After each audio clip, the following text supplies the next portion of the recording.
নবী হযরত মুহাম্মদ মুস্তাফা সাল্লাল্লাহু আলাইহি ওয়াসাল্লাম জঙ্গলের পাশ দিয়ে হেঁটে যাচ্ছিলেন। তখন দয়াল নবী দেখতে পেলেন এক ইহুদি একটি হরিণকে বেঁধে রেখেছে। হরিণটি বিশ্বনবী হযরত মুহাম্মদ মুস্তাফা সাল্লাল্লাহু আলাইহি ওয়াসাল্লামকে দেখার পর সাথে সাথে বলল, ইয়া রাসূলুল্লাহ, ইয়া হাবিবাল্লাহ, আজ সকালে আমি আমার বাচ্চাদেরকে বাসায় রেখে খাবারের সংগ্রহের জন্য বের হয়েছিলাম। হে আল্লাহর নবী, এমন সময় ইহুদি আমার সামনে আসে এবং আমাকে বন্দী করে ফেলে। তখন থেকে এই পর্যন্ত আমাকে বন্দী করে রেখেছে। ইয়া রাসূলুল্লাহ, আমার দুধের বাচ্চা রয়েছে। সকাল থেকে এই পর্যন্ত আমি তাদেরকে দুধ খাওয়াতে পারিনি।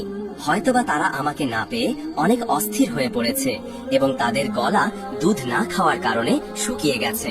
হে আল্লাহর নবী, ওগো আল্লাহর হাবিব, আমি শেষবারের মতো আমার বাচ্চাদের সাথে একবার সাক্ষাৎ করতে চাই।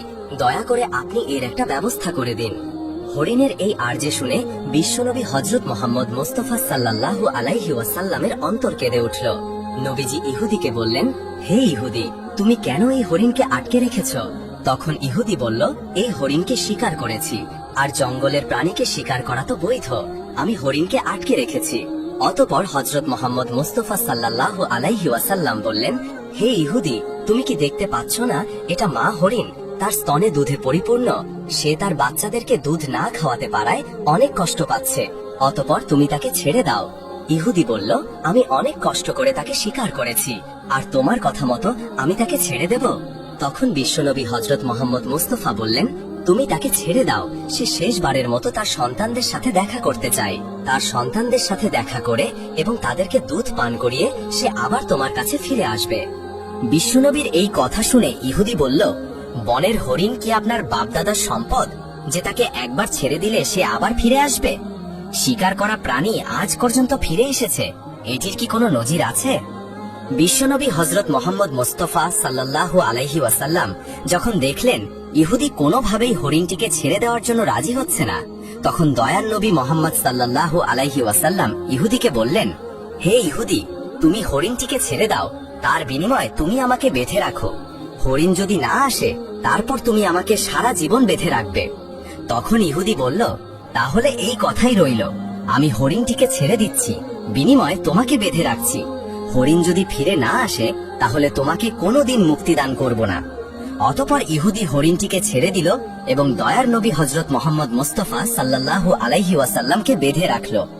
ছাড়া পেয়ে হরিণটি তাড়াহুড়া করে জঙ্গলের মধ্যে হারিয়ে গেল।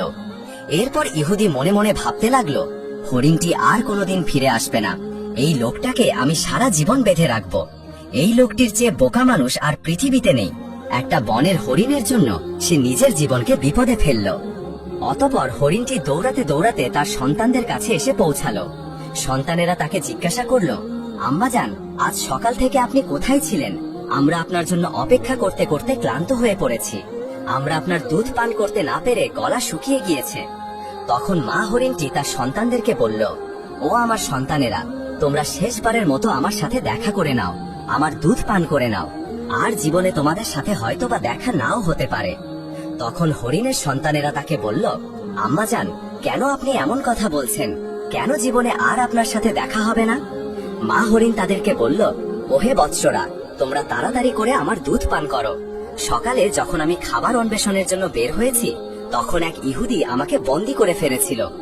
অতঃপর মায়ার নবী মুহাম্মদ মুস্তাফা সাল্লাল্লাহু আলাইহি ওয়াসাল্লাম সেই পথ দিয়ে যাচ্ছিলেন। তখন আমি তাকে ডেকে তোমাদের কথা খুলে বললাম।